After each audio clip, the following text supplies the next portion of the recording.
صلاۃ التسبیح کیا ہے، اس کے پڑھنے کا طریقہ کیا ہے اور اس کی فضیلت کیا ہے، اور مزید یہ کہ اس کو کب پڑھا جائے، کس طریقے سے پڑھا جائے، تو اس کو جاننے کے لیے ویڈیو میں لاسٹ تک بنے رہیے۔ اس تعلق سے سب سے پہلے حضور صلی اللہ تعالیٰ علیہ وسلم کا فرمان سنیں۔ حضور صلی اللہ تعالیٰ علیہ وسلم نے صلاۃ التسبیح کے تعلق سے ارشاد فرمایا، حضرت عباس رضی اللہ تعالیٰ عنہ کو اپنے قریب بلایا، پاس میں بلایا، اور حضرت عباس رضی اللہ تعالیٰ عنہ کون ہیں؟ یہ حضور صلی اللہ علیہ وسلم کے چچا ہیں۔ آپ نے ان کو بلایا اور بلانے کے بعد میں ارشاد فرمایا کہ میں تم پر ایک احسان نہ کروں اور میں تمہیں کچھ عطا نہ کروں کہ اگر تم اس پر عمل کرو کہ تو تمہارے جتنے بھی گناہ ہیں سب کے سب معاف کر دیے جائیں، جو ظاہر میں گناہ کیے ہوں وہ بھی معاف کر دیے جائیں، اور جو باطن میں گناہ کیے ہوں وہ بھی معاف کر دیے جائیں، جو چھوٹے گناہ ہوں وہ بھی معاف کر دیے جائیں، جو بڑے گناہ ہوں وہ بھی معاف کر دیے جائیں، سب کے سب گناہ، اگلے پچھلے نئے پرانے سب گناہ معاف کر دیے جائیں۔ اور وہ عمل کیا ہے؟ وہ ہے صلاۃ التسبیح۔ یہ حضور صلی اللہ علیہ وسلم نے ارشاد فرمایا، جو شخص صلاۃ التسبیح پڑھتا ہے تو اس کے نئے پرانے اور ظاہری باطنی جو اس نے گناہ کیے ہیں سب کے سب معاف کر دیے جاتے ہیں۔ صلاۃ التسبیح کو کس وقت پڑھا جائے؟ کون سا وہ وقت ہے کہ جہاں پر صلاۃ التسبیح کو پڑھا جائے؟ تو اس کے تعلق سے ارشاد فرمایا، اس کی کوئی قید نہیں ہے، 24 گھنٹے ہیں، 24 گھنٹوں میں کہیں بھی کسی بھی جگہ پڑھ سکتے ہیں۔ ہاں البتہ جو مکروہ وقت ہیں ان کو چھوڑ کر کے پڑھیں، اور افضل یہ ہے کہ ظہر کی نماز سے پہلے پڑھا جائے۔ حضور نے ارشاد فرمایا کہ اس کو ہر روز پڑھو، صلاۃ التسبیح کو ہر روز پڑھو، اور اگر یہ ممکن نہ ہو، وقت نہ ملے تو ہر جمعہ کو پڑھو، اور اگر ہر جمعہ کو بھی نہ پڑھا جائے تو مہینے میں 1 مرتبہ پڑھو، اور اگر اتنی بھی قوت نہ ہو، اتنا بھی وقت نہ ملے تو کم سے کم پوری زندگی میں 1 مرتبہ اس کو پڑھ لو، پوری زندگی میں 1 مرتبہ اس کو پڑھو۔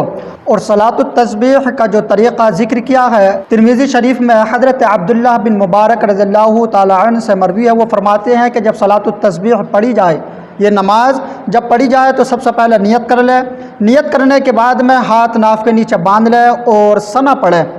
ثنا یعنی کہ جو 5 وقت نماز میں پڑھا جاتا ہے، سبحانک اللہم وبحمدک وتبارک اسمک وتعالی جدک ولا الہ غیرک، اس کو پڑھنے کے بعد میں 15 مرتبہ، ثنا پڑھنے کے بعد میں 15 مرتبہ یہ پڑھے، کیا؟ سبحان اللہ والحمد للہ ولا الہ الا اللہ واللہ اکبر۔ اس کو کتنی مرتبہ پڑھنا ہے؟ 15 مرتبہ ثنا پڑھنے کے بعد میں۔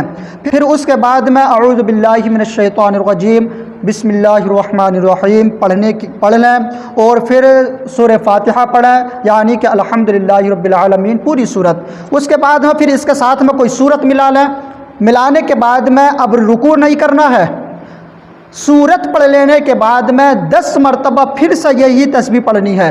کون سی تسبیح؟ سبحان اللہ والحمد للہ ولا الہ الا اللہ واللہ اکبر۔ اس کو 10 مرتبہ پڑھنا ہے۔ اس کو 10 مرتبہ پڑھنے کے بعد میں پھر اللہ اکبر کہتے ہوئے رکوع میں جائیں، رکوع میں جانے کے بعد کم سے کم 3 مرتبہ سبحان ربی العظیم پڑھیں، اور پھر 10 مرتبہ پھر سے یہی تسبیح پڑھیں۔ کون سی تسبیح؟ سبحان اللہ والحمد للہ ولا الہ الا اللہ واللہ اکبر۔ اور پھر سمیع اللہ لمن حمدہ کہتے ہوئے کھڑے ہو جائیں، اور کھڑے ہونے کے بعد میں پھر سے 10 مرتبہ یہی تسبیح پڑھیں، اور پھر اللہ اکبر کہتے ہوئے سجدے میں چلے جائیں، اور سجدے میں 3 مرتبہ سبحان ربی الاعلیٰ کہیں، اور پھر سے 10 مرتبہ یہی تسبیح پڑھیں جو ابھی بیان کی، یعنی سبحان اللہ والحمد للہ ولا الہ الا اللہ واللہ اکبر۔ یہ پڑھنے کے بعد اللہ اکبر کہہ کر کے بیٹھ جائیں، کیونکہ 2 سجدے ادا کیے جاتے ہیں۔ پہلے سجدے میں 10 مرتبہ پڑھ لی، اب دوسرے سجدے کے لیے اٹھیں، پھر سے 10 مرتبہ پڑھیں یہی تسبیح، اور پھر اللہ اکبر کہتے ہوئے پھر سے سجدے میں چلے جائیں۔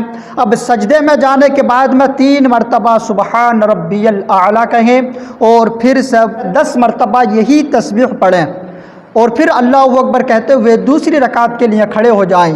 جس طریقے سے پہلی رکعت ادا کی ہے اسی طریقے سے دوسری ادا کریں، تیسری، چوتھی، ہر رکعت میں اتنی ہی مرتبہ ایسی ہی اسی جگہ میں جیسا کہ بیان کیا گیا ہے اسی جگہ میں یہ تسبیح پڑھنی ہے، یعنی کہ رکوع میں 10 مرتبہ، سجدے میں 10 مرتبہ، دونوں سجدے میں، قاعدے میں، رکوع سے اٹھتے وقت ہر جگہ 10 مرتبہ۔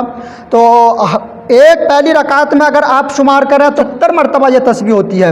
75 مرتبہ، تو ہر رکعت میں اس کو 75 مرتبہ ہی پڑھنا ہے۔ اس اعتبار سے چاروں رکعتوں میں یہ 300 مرتبہ تسبیح پڑھی جاتی ہے، 300 مرتبہ ہر رکعت میں 75 مرتبہ، اور چاروں رکعتوں میں یہ 300 مرتبہ یہ تسبیح ہوتی ہے۔ اس کو پڑھنے کے بعد میں یہ اللہ رب العزت کی بارگاہ میں دعا کریں، استغفار کریں، توبہ کریں، اور اللہ رب العزت کی بارگاہ میں گریہ وزاری کریں۔ اور اس کے اور بہت زیادہ فوائد ہیں، فضائل ہیں، جن کو احادیث میں اور محققین نے، محدثین نے، علماء کرام نے، مشائخ نے جن کو ذکر کیا ہے۔ اب یہ جو میں نے طریقہ ذکر کیا ہے اس کے تعلق سے حوالہ سن لیں۔ یہ بہار شریعت جلد نمبر 1 حصہ نمبر 4 صفحہ نمبر 25 اور 26 پر اس کو ذکر کیا۔ امید کرتا ہوں آپ حضرات سمجھ گئے ہوں گے۔ اسی طریقے سے دیگر دینی معلومات حاصل کرنے کے لیے جڑے رہیے ہمارے چینل سے، خاص کر کے دعاؤں میں خیال رکھیے۔ السلام علیکم ورحمۃ اللہ۔